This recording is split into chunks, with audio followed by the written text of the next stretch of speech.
right. Welcome, everybody. We're going to get started really shortly here. We appreciate you joining early. You're dialing in for the very first time, or this is not your first time. Let us know where you're dialing in from. And since this is a webinar on LinkedIn, share your LinkedIn webinar. Welcome, Share your everybody. We're going to get LinkedIn. started really shortly here. Let me mute myself Appreciate you on the joining. side, and there we go. All right.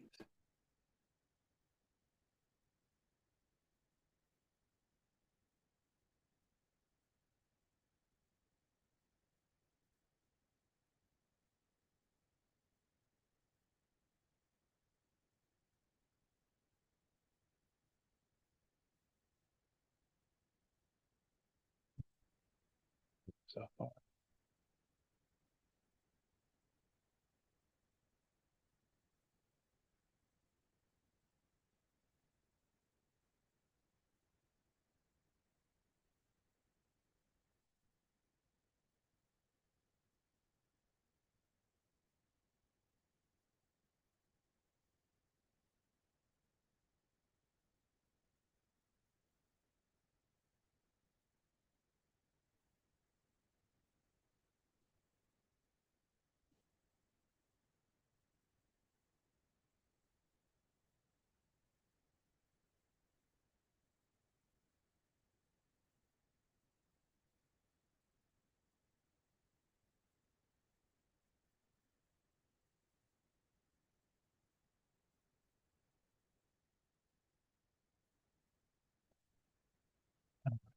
5 o'clock. Welcome, everybody.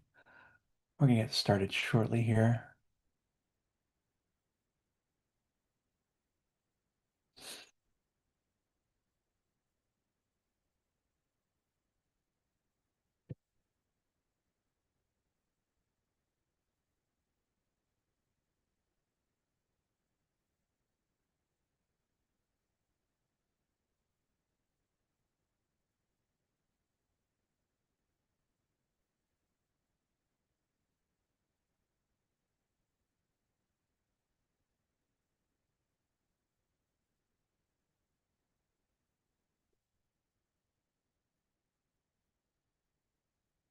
All right. Welcome from Houston, Texas.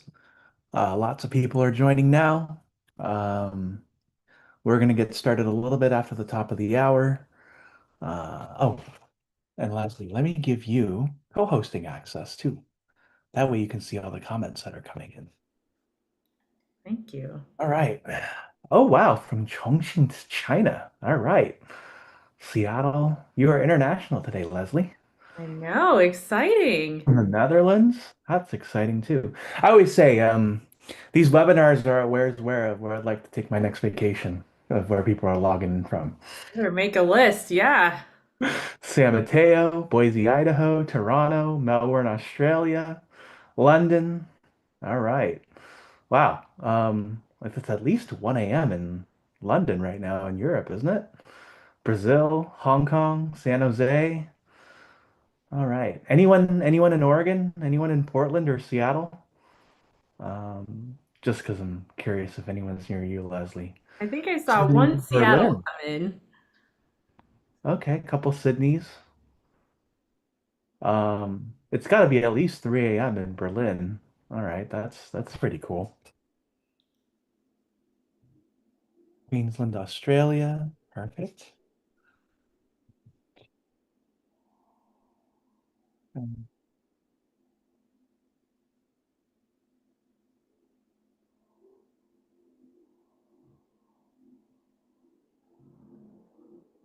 LA, 2 a.m. Okay, Calgary.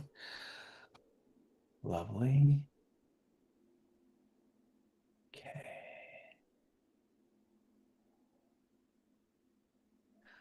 Hello from Southern California. Finally made my way into Facebook.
All right, we're going to give it one more minute and then we're going to get started here.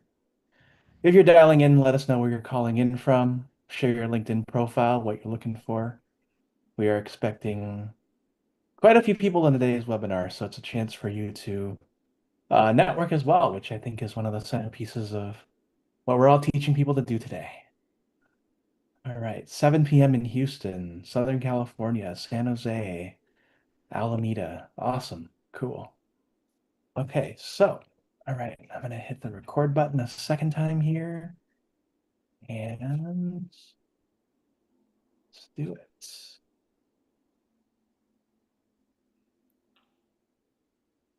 All right, everybody, hello and welcome. It is Wednesday, July 16th, 2025.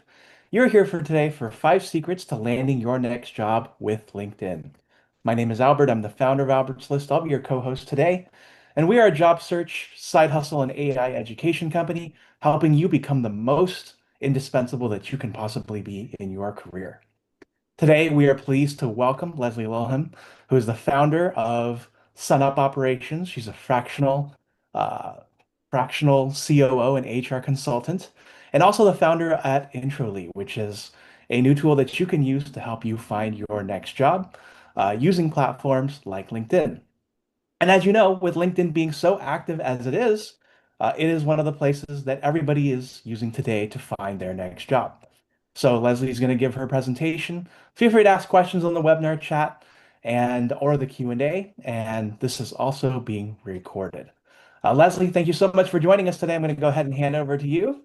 And we are so grateful to have you here and here to listen to your insights.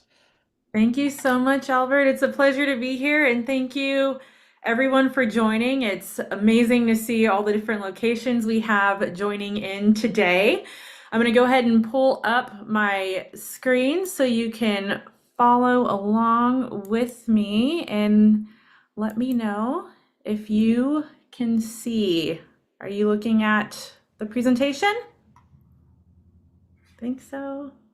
Yep, awesome. Thank you. Thank you. So, as Albert mentioned, today we're going to be talking about 5 secrets to landing your next job with LinkedIn, which is it's kind of the place to be when you're looking for a job. So, before we jump in, I'm going to take a minute to introduce yourself. Who am I and why I built this? As Albert said, I did found or co-found my consulting agency, SunUp Operations, where we do fractional HR, COO, and chief of staff work. And along that journey of launching a consulting business, Introly was born. I'm the founder of Introly, and a little bit about me before we get in too far today is I spent the last 17 years working in startups and with high growth teams. I've lived in SoCal, I've lived in the Bay Area, New York City, and worked at a lot of amazing companies throughout that time. As I was working with these companies, I have been both the hiring managers and a job seeker. I've scaled teams from 10 to 120 employees, new startups. Early on in my career, I was tasked with hiring 40 team members within 1 month. It was a little bit crazy, but I have certainly been on my side of the recruiting engine, and I have also been a job seeker like many of you here. I'm very familiar with the blood, sweat, and tears that it takes to be a part of the hiring process, having applied to hundreds of jobs myself. And I know how long it takes to vet and apply to those roles. After being in the impact zone of hiring for so long, and especially now, I was tired of seeing people that I loved and cared about feeling the pain of the job application process. And I wanted to do something to help. And that is how Introly was born. The premise is simple: using your existing network to find relevant roles and go the referral route. I often refer to going the referral route for finding roles like cutting the line. It's your front of the line pass. I started doing this for myself in order to help me grow my own businesses. And then I started doing network mapping for my friends, and word kind of spread from there to the point where I had to upgrade my whole tech stack to be able to support some job seekers coming through. And now I help both job seekers and client seekers in leveraging their own networks. We'll go into the agenda here. So today we're going to unpack 5 secrets to landing your next role on LinkedIn. We're going to talk about how to unlock your LinkedIn network, how to reach out in a human way. I often get questions about how do I reach out to people in my network who might be a referral? What do I say? How to tune your LinkedIn profile for relevance. We're going to focus on your headline, how best to search for roles within LinkedIn, and then tracking your referral and application pipeline. You know, we see today people applying to not just tens of roles, but hundreds, and you want to make sure you have a good system set up to track those. And then we will wrap up with some Q&A. Before we jump into the secrets, I want to do a little job search reality check. And as I look back on my career and the roles that I've worked in, I realized most of them have been through referrals. Who did I know that worked at a company? They referred me there, except for a select few. And I knew it was true for myself. I saw that it was true for my network, but I wanted to dig deeper and share some statistics with you all. The first is the concept of the hidden job market, which basically says that 70 to 80% of jobs never make it to public listing sites. They're not going to be on LinkedIn. They won't be on Indeed. You won't see them anywhere. And that is why it's because of referrals, which account for 80% of found jobs. You can see this further supported by companies who place such a large emphasis on something like an employee referral program. I've built them myself for companies I've worked at. I have participated in them at other companies. And there are huge incentives out there from companies that offer sometimes cash rewards to employees who hire folks out of their own networks or help them get jobs within the company. I know I'm preaching to the choir here, but the job market is overly saturated. On average, we're seeing 200 applicants per hire. I would say, in my experience, I've seen this much higher, as I'm sure most of you have. I often see thousands of applicants coming in for roles. I work with a recruiter who was telling me, I just posted a job online and there were over 1,000 applicants or 2,000 applicants within 2 to 4 hours. So we're seeing a large influx in people applying to them. So the question is, how do you get noticed when your resume is one of hundreds, if not thousands? And I'm going to say it again, it's the referral route. You can see referrals here get hired 30 to 34% of hires versus 2 to 7% of non-referred candidates. And that's a huge difference. And this is why I want to help y'all unlock your own networks. All right. So on to secret number 1. Well, it's not so secret anymore. Your network is more powerful than you think it is. There's a rule of thumb that says we only leverage about 5% of our professional networks. 5%. That means there's 95% left of our networks that is essentially untapped. And that's exactly what I built Intrally to do. Before I started doing this, I remember listing out names just off the top of my head. Who do I know, but who can refer me to a job? And I could probably list off 5 to 10 people fairly comfortably. And just this week, I ran someone's network and we found hundreds of roles. And when they looked at the people that they knew at these companies, they said, wow, I know way more people out there than I thought. And I said, exactly. So reconnection is key. We want to talk to past colleagues, managers, mentors. I know we all have a lot of folks probably in our own LinkedIn networks that we haven't met yet. And the truth of the matter is people want to help. So how do we do that? Messaging. We know our networks are powerful. How do we ask them? I get asked this probably every day, at least a couple times a day. So first and most importantly, I strongly recommend against reaching out to someone you haven't spoke to in years and just say, I need a job. We want to start with a relationship first approach. Start with curiosity. Hey, you're working at a company I'm interested in. What's it like there? What is your career path? How did you get into the role that you got into? Shared context. And this is one of my favorite lines when I'm reaching out to somebody I haven't spoken to. Hey, it's been a long time since X company. I'd love to catch up. It's easy, it's breezy, it opens the door for a conversation, and we want to let that conversation earn us the referral. It's much easier to get a yes, I'll help, that's enthusiastic after you build a bit of a relationship with someone than just getting a message that says, I will look into it. I see in the chat, will these resources be shared post the call? Yes, absolutely. We'll get this deck sent out to everybody. And then once you're connected to your network on a human level, then, or your referrer, that's when you go in for the ask, right? Not before. So how do you reach out? It's all about a mindset shift, in my opinion. So relationship building versus job hunting.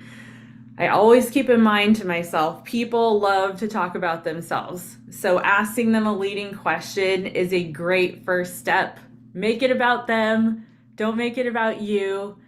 Keep your first message short. That's something I struggle with a little bit, if you can't tell by these slides, but something short and easy to respond to that doesn't make them work to read it. You want it to be quick, easy. They could say, yeah, let's meet up, versus having to read a paragraph. And something that I struggled with myself, and sometimes I still do, if I'm being honest, was feeling annoying, right? You're going to be reaching out to people, reconnecting. Don't view it as annoying. It's not annoying. It's intentional. And I've seen this time and time again. People do want to help. You just have to help them help you. So we're going to dive into secret number 3, and that's about how to set up your LinkedIn profile as a search magnet, or more specifically, your headline. So LinkedIn is our starting point, right? That's where I would say 90% of job activity is happening these days. And so that means we need to do what we can do to make our profile stand out. And the first thing that someone sees when they look at your profile is your headline. I can assure you, having been on both sides of the hiring process, hiring managers do read your LinkedIn profiles. In fact, it's often the first thing they check right after they see your resume. I can't tell you how many times I've been scrolling through LinkedIn and just paused on someone's profile because their headline caught my eye. It's literally your first impression. So we want to set our headlines up to reflect where we want to go, not where we're at right now. It's how recruiters find you. As I mentioned, it's your first impression, and it's your pitch. You have one small line to make a pitch. So how do we go about updating this, and what's effective?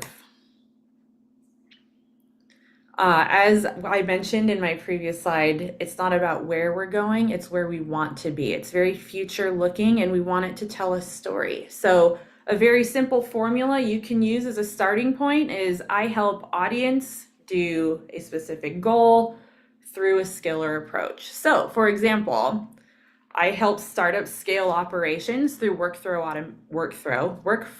automation. I help brands build stories that close deals. I help teams ship products users actually want. You can fill that in with whatever is most relevant for you. You want to make it grabbing, but we want to avoid things like marketing ninja or results-oriented professional seeking new opportunities. That's fine. You can absolutely have that on your profile, but it's not engaging. And of course, once you have, your idea for a headline ready to go, edit it to feel like you. This is your place to show who you are as a professional, to be engaging and forward thinking. So this is how you make yourself stand out. I think everyone in here probably uses ChatGPT or some AI tool in one way, shape, or form, but this is the best way I've found to get those creative juices with starting your headline.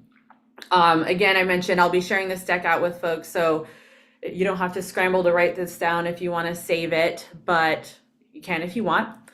Before you start using this prompt, I want to say, make sure you have a copy of either your resume or a summary of your professional history nearby, because you're going to need it. Privacy and security plug, make sure that whatever you're going to be putting into ChatGPT or your AI tool does not have your PII or personally identifying information in it, make sure you remove your name and your email. If your address is on there, take that out as well. Okay, now that you have your resume or your summary ready, the prompt is actually pretty simple. And I recommend this whether you're prompting it for job seeking or if you're using ChatGPT or other AI tools for any other purpose.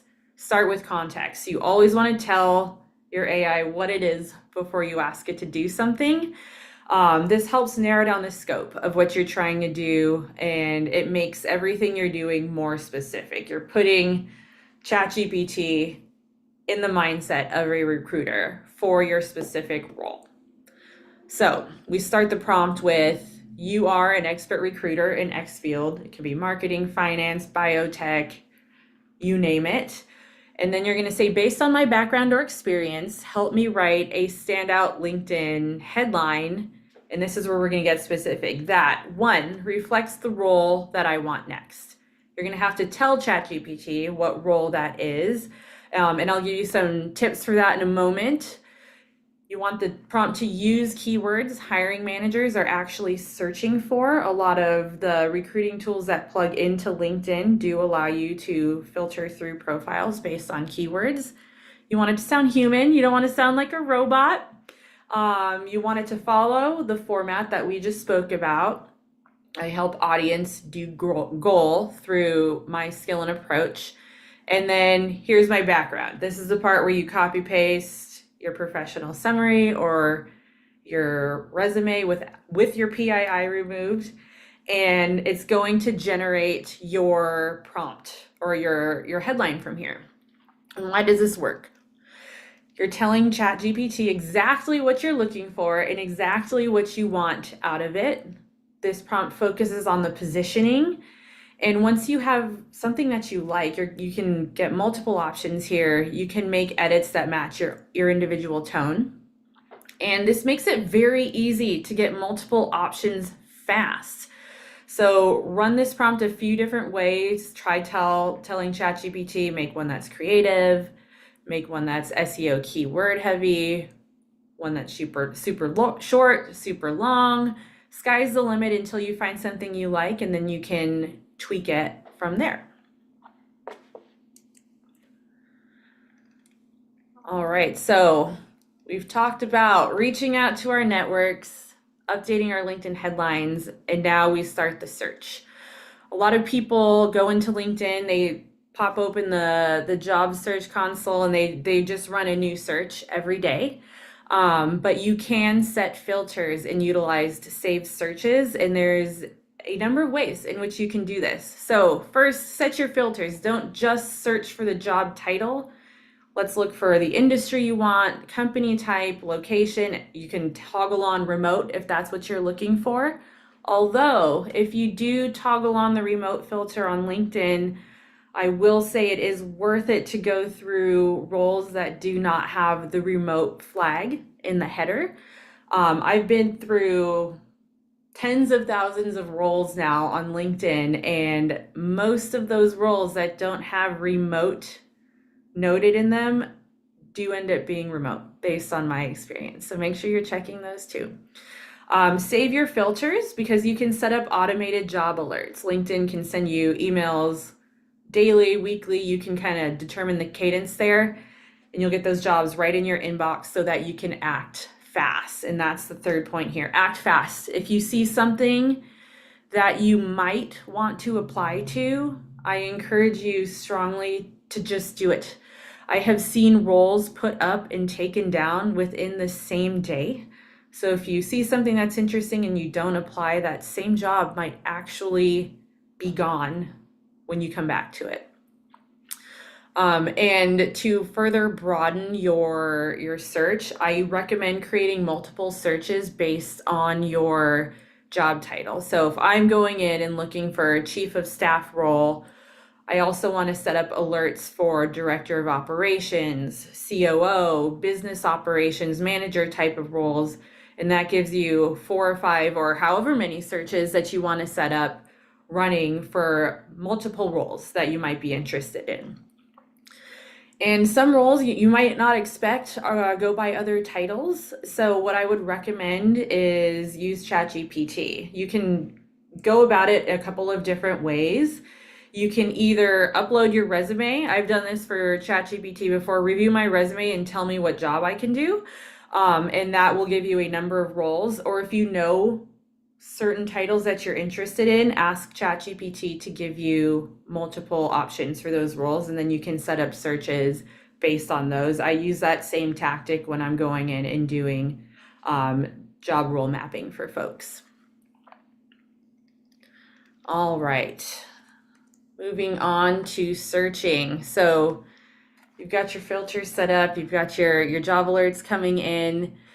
Now what? We see jobs posted on LinkedIn all the time. Now you want to engage. This is your chance to get a little bit of extra visibility with those recruiters and hiring managers. So you can often see who posted the role. Not every time, but you can sometimes. So interact with the role itself, the role posting itself, or if the hiring manager who posted the role has been active on LinkedIn, go like or comment on one of their most recent posts. They'll see your name and it might be familiar when they're going in and looking at your resume. Or you can send a friendly message to that hiring manager saying, this job was interesting, or we have some mutual connections or shared background. If you have a connective tissue like that, use it. Now's the time to go.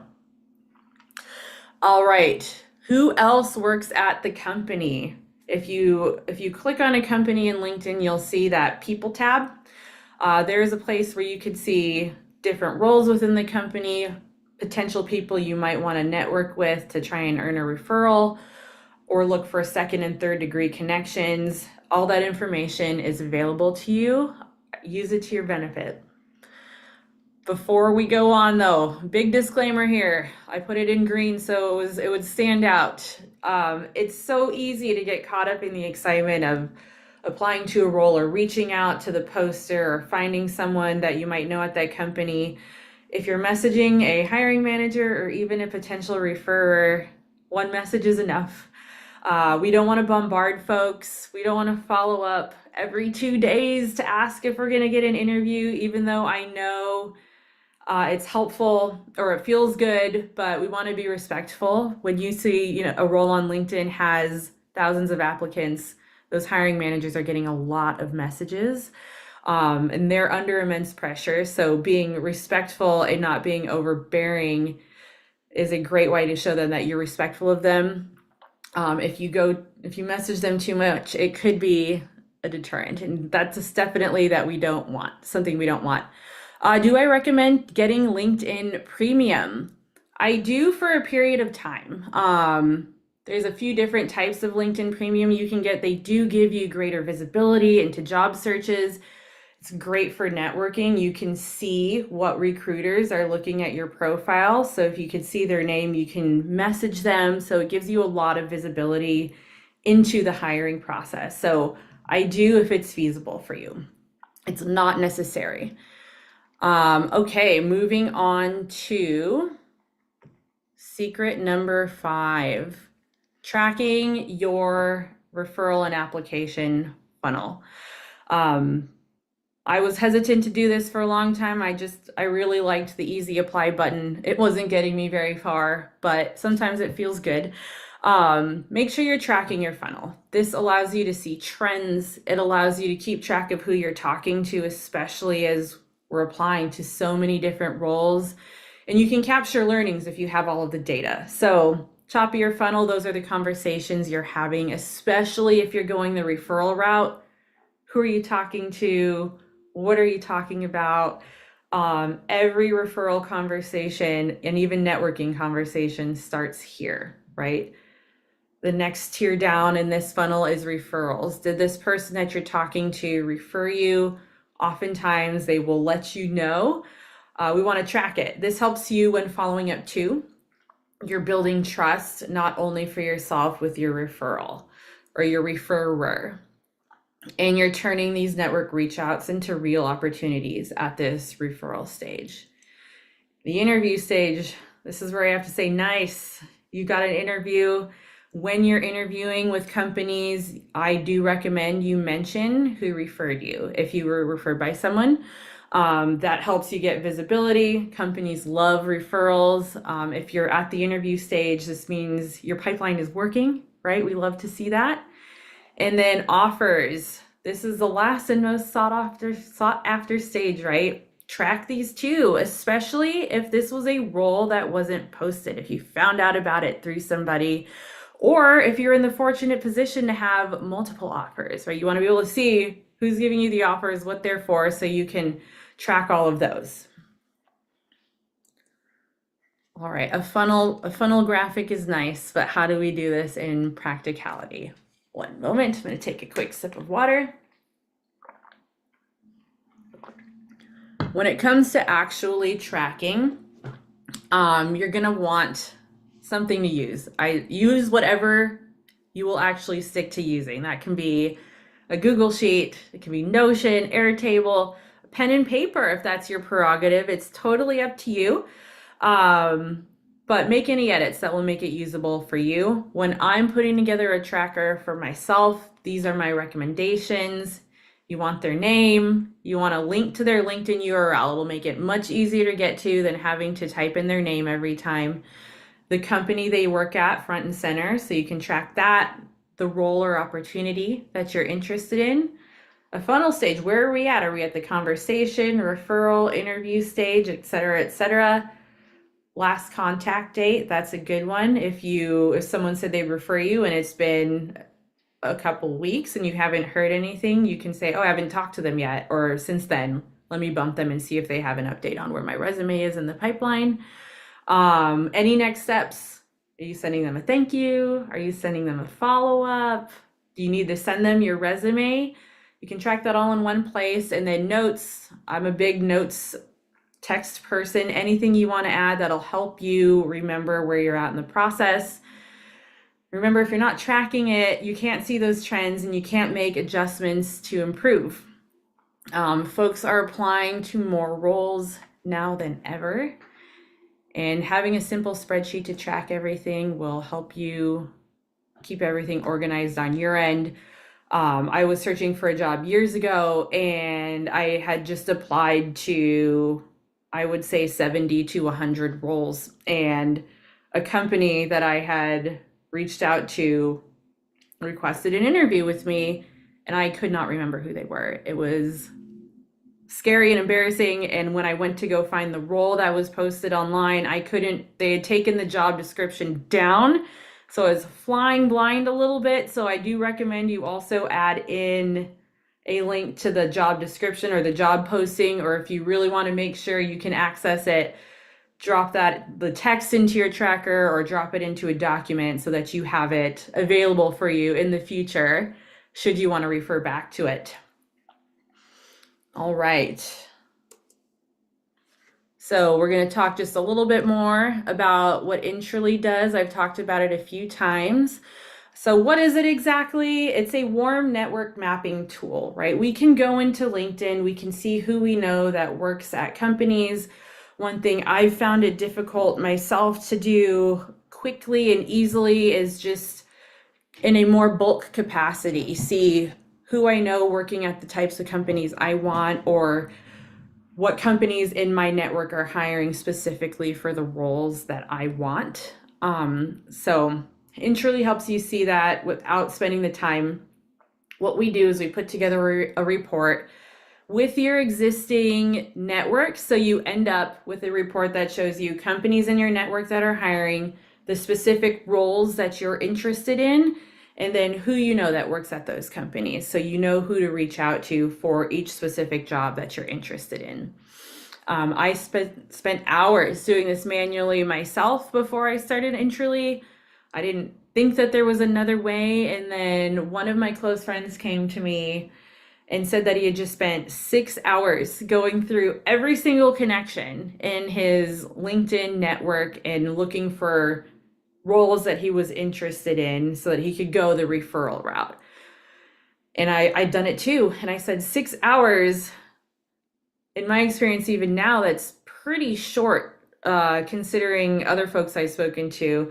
This person only had about 600 people in their network. I've had people come to me with like 1,600, 2,000 people in their network, and that's just a lot of time to put in when you could be spending that time actually applying to jobs. So when I heard 6 hours, that was my aha moment, and I knew that I could speed up that process, and so I did. And why it works. Referrals, we know this. Referrals are more effective. In fact, they're 7 times as effective, according to the data. It's your front of the line pass. It's your cut the line pass. Even when I was a hiring manager myself, I've spoken to a number of hiring managers. Referrals, we all want them to make it to the recruiter screen. And I've heard so many times from folks in my network and outside of my network, if I can just get on the phone with somebody at that company, I can nail that interview. So let's get you to the front of the line. Applying online, it can literally feel like shouting into a void. It's frustrating, and I would get so bummed out myself applying to jobs and seeing that there were already thousands of applicants, right? You're just, it feels like you're throwing your resume over the wall. So how do you stand out? That's the big question, right? We can update our profiles, we can start networking, we can do all of the things. But at the end of the day, I hold firmly to a referral is your best route in. So it's all about connections here, mapping who you know to the roles that you want, speeds up the process, it gets you in the door faster without burning out.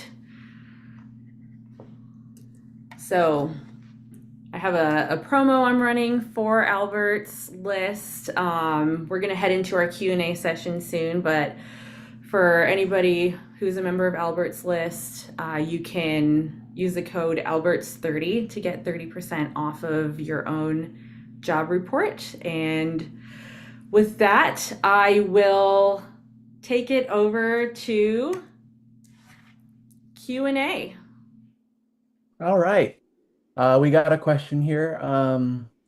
What are your thoughts on applying for jobs where we don't meet the required qualifications, such as, for example, 5 years, versus having only 1 year doing something? I say do it. A lot of times, at least in my experience, the requirements are oftentimes nice to have. If you hit most of those requirements and there are a few that you don't, the worst thing that a hiring manager can say is no. But if you don't throw your hat in the ring, you'll never get that chance. So be bold, apply to jobs. Get the more you can get out there, the better. If a recruiter sends me a specific job, when might I follow up on the resume and cover letter that I sent in for that position? That's a good question. I would say you want to walk a fine line here, right? Without being overbearing, but I would say wait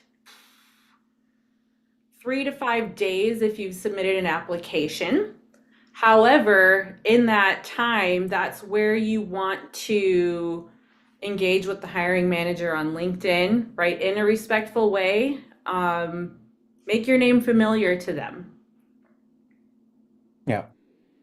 Um, do you recommend LinkedIn Premium? Is that something that job seekers should get?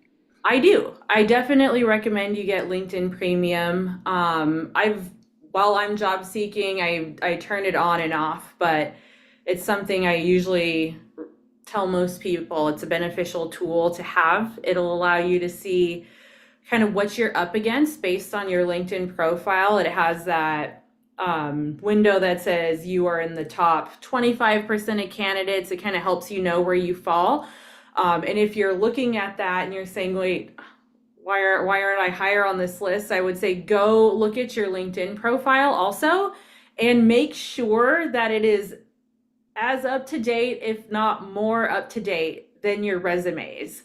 I have to say, as a hiring manager, something that is, it's not a deal breaker, but it always makes me stop and go, is when someone has their LinkedIn profile in their resume and you go to their LinkedIn and it's empty and there's nothing there.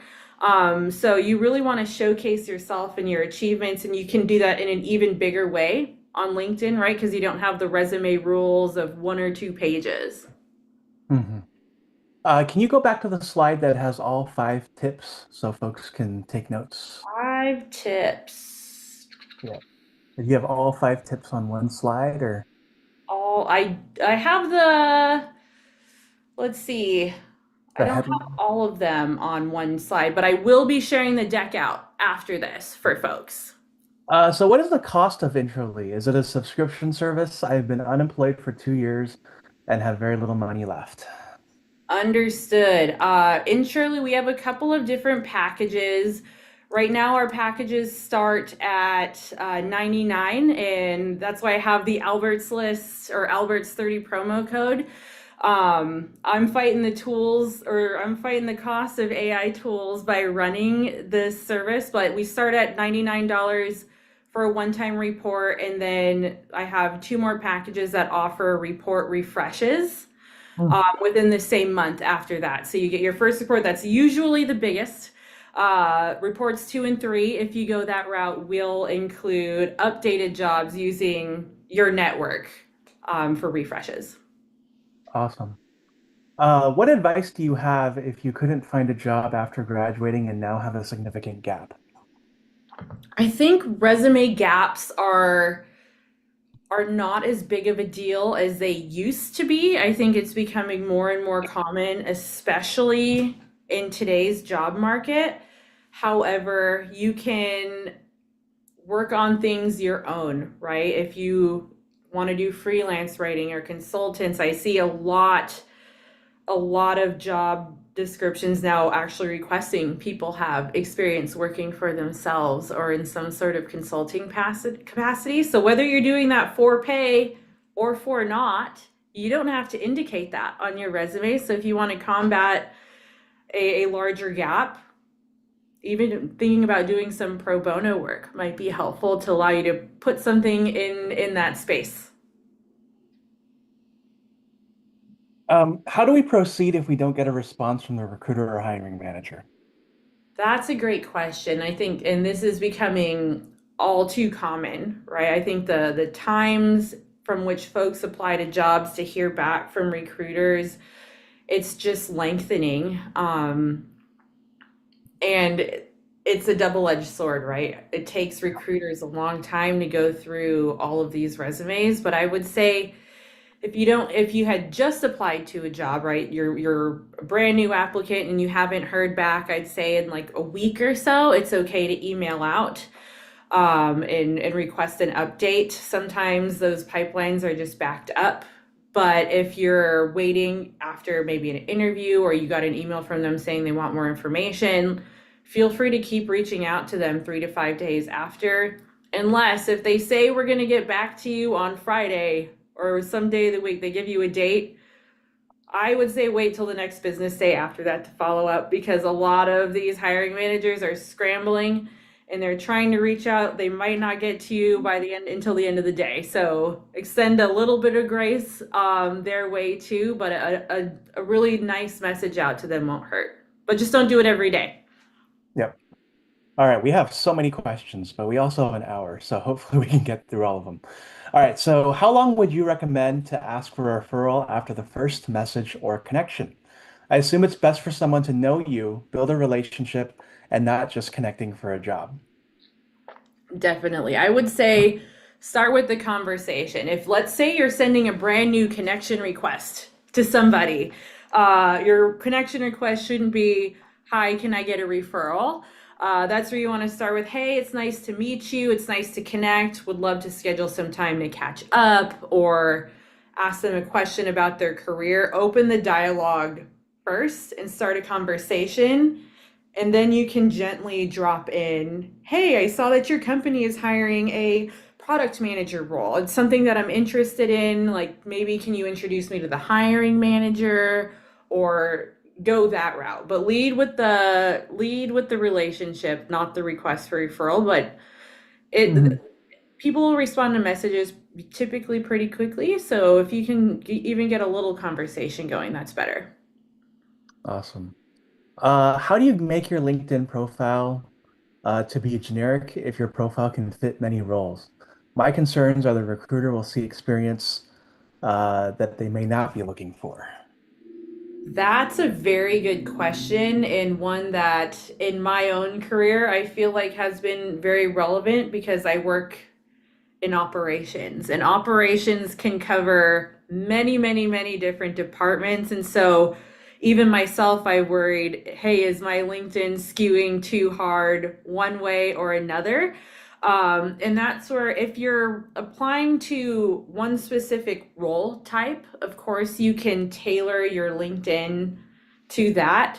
But I hear the advice constantly and I recommend it. You want to update your resume for every role that you're applying to and make sure it's relevant to the job descriptions there. You will get a little bit more grace as it relates to your LinkedIn because it's just a broader forum. Is it common for recruiters to just stop messaging you back if they don't like something, if they see something they don't like?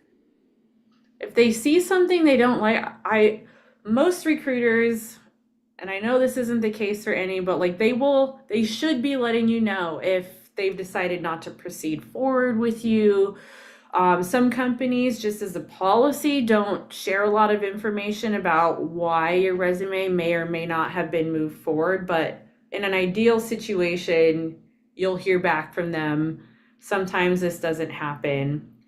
I don't think a recruiter should ever ghost somebody. However, it does happen. In those cases, again, feel free to reach out to them and ask very nicely for an update. All right. What's the best way to show on LinkedIn that I'm open to job opportunities? I'm currently based in one country, but planning to relocate. That's a good question. If you can, I recommend turning on the open to work flag in LinkedIn. Recruiters can go and filter for folks who are specifically looking for work. You can also include that in your about section, open to work, if you're comfortable with it. I've heard and seen arguments both ways. It's easier to find a job when you have a job, or don't end your employment with a like, don't change your employment date. At the end of the day, if you need to notify that you're looking for work, that's a great avenue in which to do it. And you can do that with like the flags, they have the profile images, you can toggle that on and off yourself. While referrals do help, are there any tips and tricks that you can suggest for increasing your visibility or maybe building better brand presence for recruiters who are likely to hire you? I love that question. And the answer to that is yes. Uh, Start by interacting with posts, right? Find recruiters at the companies that you're interested in. Companies often have their own thought leadership, so you can go interact with those posts, go interact with the recruiters' posts. A lot of recruiters are also posting themselves on LinkedIn to get more visibility behind their jobs. So those are great avenues in which to do it, I think. And then for yourself on your end, sorry, I think there's a part B to that question.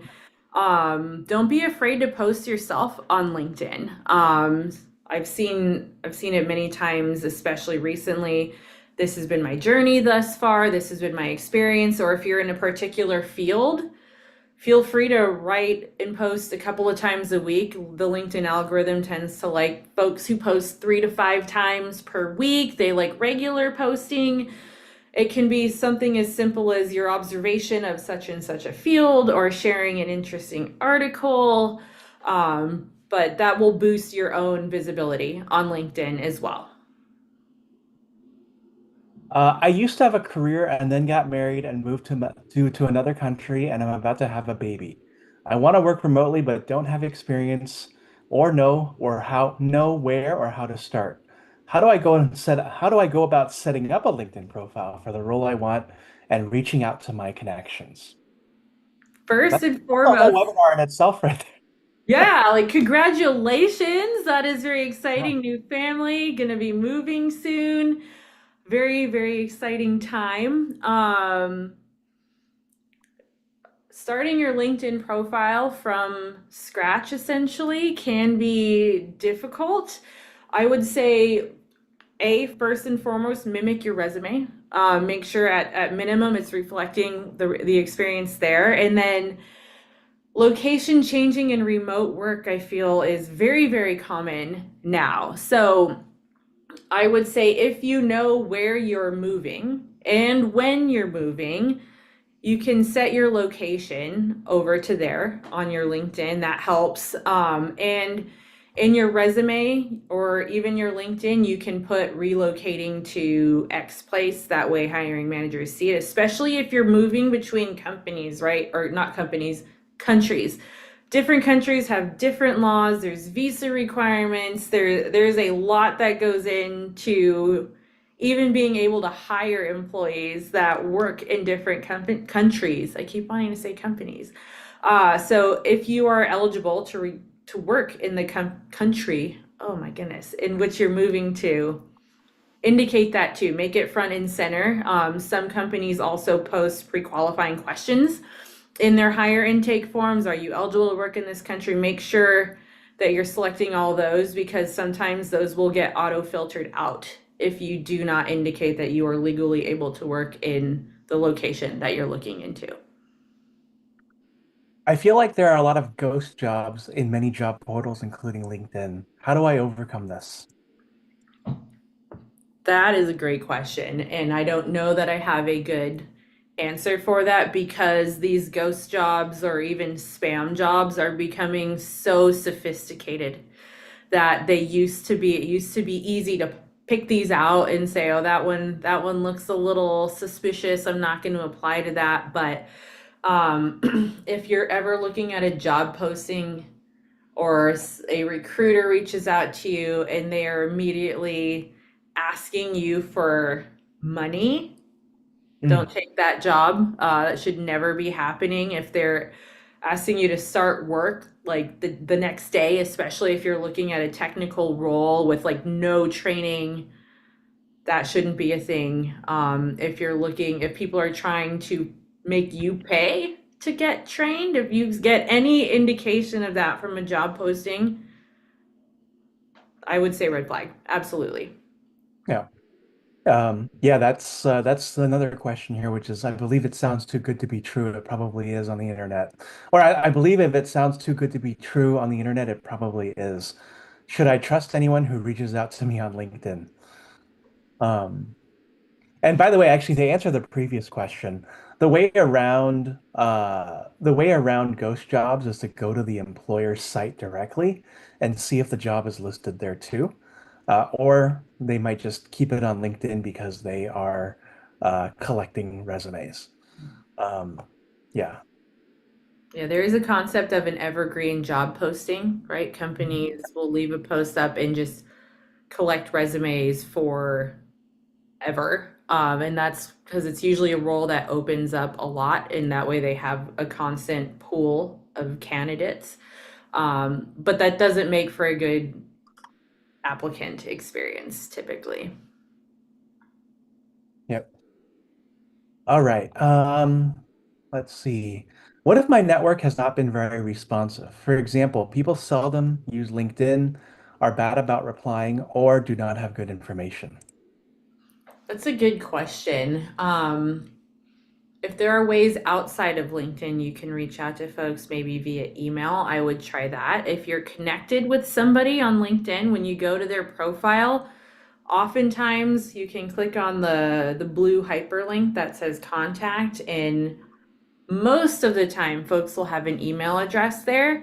Now, that email address, I mean, I didn't update mine until probably 2 years ago, but it was a very old email address. In fact, someone emailed me there and I totally missed it. So I would say make sure you check for an email, or if there's networking events near you, expanding your network. Most people who are actively networking, at least in professional and job seeking circles, they're going to be more active on LinkedIn because they're trying to build their own networks.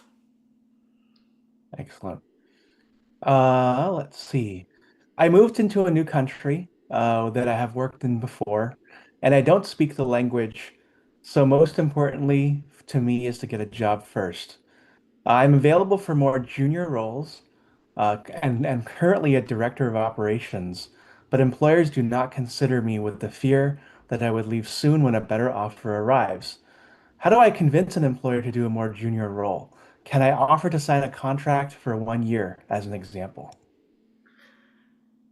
That's a good question. I'm also an operations person. Love to see folks in ops. It's another very common thing that we're seeing in the job market is a lot of, we'll say, overqualified people are looking at lesser roles because that's just the nature of where we are right now. I would say you can make your experience, you can give some color to your expectations if you want to submit a cover letter, kind of explaining where you're at, or even reaching out to that hiring manager on LinkedIn. But I know it's an uphill battle when you see someone with a very high level role applying to a lesser high level role. So in those cases, also you might want to update your LinkedIn, or not your LinkedIn, but your resume to maybe pull out some of the things that you think would be signing out to a hiring manager that you're overqualified. Gotcha. Um, is it better to be in the US to get a job in the US? I live in the US, but I'm considering going back to my home country to visit family while I apply. If it's while you're applying, I think your biggest battle is going to be time zones, right? If folks are trying to find interview times with you and you are on the other side of the world, that can be hard. If you are legally eligible to work in the United States and you're applying from a different country, that shouldn't there shouldn't be much visibility there on the hiring manager side unless you're indicating that you're out of the country. Um, so I would just make sure that you're available at the times that they want, that your location is still reflective of the US, especially if you're legally able to work in the US and that's where you're trying to find a job. If we have a disability, should we honestly answer that question, or will it detract us from getting hired? That is a great question. I am a big proponent of it's best to go in eyes wide open. It's a personal decision whether you want to disclose that type of information about yourself. Employers do have an obligation under the ADA to make reasonable accommodations when something like this is found out. So whether you lead with it or not, I think it also depends on the type of role and whether it would impact your ability to actually complete the role. Yeah. All right. We have a couple more. What are ways and places to seek out mentorship? That's a great question. It's scary to go ask and look for a mentor the first time. There are a number of professional platforms aimed at providing mentorship, depending on the industry that you're looking for. I like to go the personal route myself. So if you're looking for a mentor, I'm gonna say in operations. I'm gonna go look into my LinkedIn network personally and find folks in the operational roles that I'm looking for, and then send them a message. In my experience, unless you're doing a professional mentorship or maybe even a career coach, I know BetterUp provides those. Those are great for some mentorship opportunities as well. But if you're looking to find somebody organically, you want to build the relationship with them. It's more organic. It's gonna take more time unless you're close with the person, in which case you can say, "Hey, would you be willing to mentor me?" Yeah. How do we apply to jobs quickly and get a hold of our connections to reach out to their connections who may be my second degrees, especially given that jobs close quickly? That's a good question. I would, you can also go for like a post resume submission referral. I've seen that work well for people where they're like, hey, so and so, I know you work at X company. I just applied for this role. Like, do you have a referral program you can put me through? Kind of looping it back on itself. Or if you know someone like, hey, I just applied for this role and I see that you're connected to such and such person, like, would you mind providing me with a warm introduction to them? I'd like to speak to them to learn more. Awesome. Thoughts on applying to roles that I want to transition into. Even though I have some experience in the role I am targeting, I have never held that title. Should I change the title to my target role on my resume or LinkedIn profile? That's a good question. I think it depends on some companies. I've worked at companies that are like, hey, if you need to adjust your title for the job you held, like that's fine. Some companies don't particularly like that. It just depends. What I would say is to focus on the transferable skills as much as you can and really highlight those. I've worked with a lot of industry changers over my career, some coming from, let's say, live television into the technological startup world. And it's really about bridging the gap between the experiences because although job titles do mean a lot, a hiring manager is going to go look at those oh, I'm losing my words here. The responsibilities. Thank you. Now, thank you for answering all these questions. I think a lot of people are wondering how they can get an advantage in this job market. Here's another one, right? Should I complete the optional demographic section of the job application, such as indicating that I am Latino, or would doing so be counterproductive? That's a good, and again, kind of like the question about disability, that's up to you. A lot of those forms have a decline not to answer. Those are mostly just data points. It's illegal to make a hiring decision based off of those, but the choice is up to you. Complete it if you want. You don't have, you certainly do not have to. Yeah, makes sense. And the final question, unless anyone else wants to ask, I have switched my career from cloud to AI in the tech industry. And while I have a strong background in cloud, how can I cater my previous experience in one field to another? That's a transferable skills question. That is a transferable skills question, and I think if you're going from cloud-based to AI, there's already a lot of overlap in tech. You know how to work in a technical environment, although the specific skills might be a little bit different. So focus on the transferable skills. As it stands right now, everybody's still learning AI, right? Hmm. It's still brand new. Every time someone thinks they're an expert in it, something changes, and then we all have to go back and learn the new tool or the new workflow again. So I would really focus a change like that on your ability to learn new tools quickly, stay up to date with the highest tools, make sure you're showcasing that you know them on your resume. You might even put out some thought leadership posts on LinkedIn about your thoughts about them to really back up that you know these tools and what you're talking about. And the final question, does the open to work tag on LinkedIn in your profile picture, is that a disadvantage? I don't think so. In my opinion, I don't think it is, unless I'm gonna give this a big, I'm putting stars on it over here. Unless you're still working at a company, you have that open to work flag on, and you have not selected the option to like hide it from people at my current company. That is never 100%. So I would say use it at your own caution if you are currently employed, but having that open to work tag does signal to recruiters that, hey, I'm open, I'm looking for work. It's they won't have to recruit you away from a job if you're already in one. Excellent. All right. Oh, we still have a couple more questions. Um, should you have a personalized URL on LinkedIn or keep the one assigned? This is gonna go totally personal preference for me. I like seeing a personalized URL. It feels like a really well done resume. It's put together, it's buttoned up.